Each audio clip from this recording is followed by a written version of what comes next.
Hey everybody, Adam Savage here in my cave with a show and tell that will take us to new heights.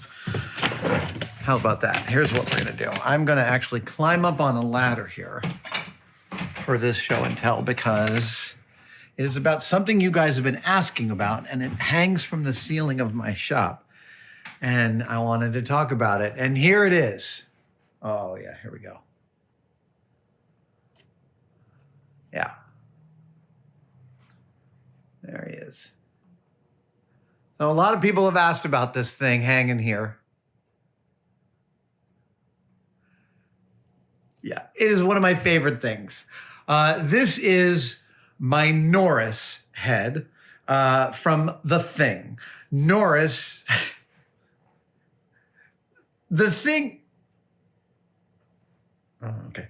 The Thing is one of the great American science fiction horror movies ever made by John Carpenter, starring Kurt Russell, Wilford Brimley, so many other amazing actors. It is a true masterpiece, and it is absolutely horrifying in just all the best ways. And there's this specific scene in which Norris, played by Charles Halloran, seems to be having a heart attack, and they bring out a defibrillator and they go to defibrillate his chest, and his chest becomes this gaping mouth maw, which bites off the hands of the doctor. The doctor sticks his arm up, and his two stumps are spurting blood. By the way, they hired an amputee for that one shot who was missing their hands just to get that shot of the doctor's arms. And then they set a flamethrower onto the monster that was Norris that's on the operating table, and the flamethrower burns the body. And as the body's burning, it's writhing and screaming. Seriously, I'm describing what sounds horrific. If you haven't seen this movie, the movie is so much worse than what I'm describing.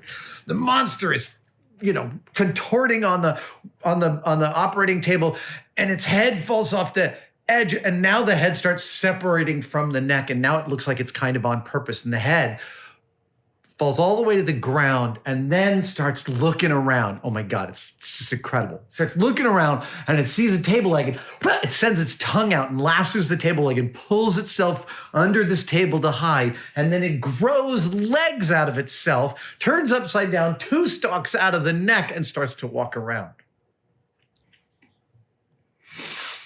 And at that moment, it walks out from this spider head that used to be Norris, walks out from behind the table, and one of the characters in the movie does my favorite kind of movie joke. My favorite joke in movies is when a character in the film says out loud precisely what I am thinking. And at that moment, when this spider head walks him around the corner, a character in the film goes, "You gotta be fucking kidding me." Which is precisely what you are saying in your head when you're watching that scene. It's just the highest comedy to me. So this Norris head was an animatronic puppet built by Rob Bottin and his incredible team on this movie. That entire team of model makers and animatronics engineers is like under 25 years old. It is an astounding production. This is not one of the heads from the film. I don't mean to give you that impression. I bought this from a maker on eBay.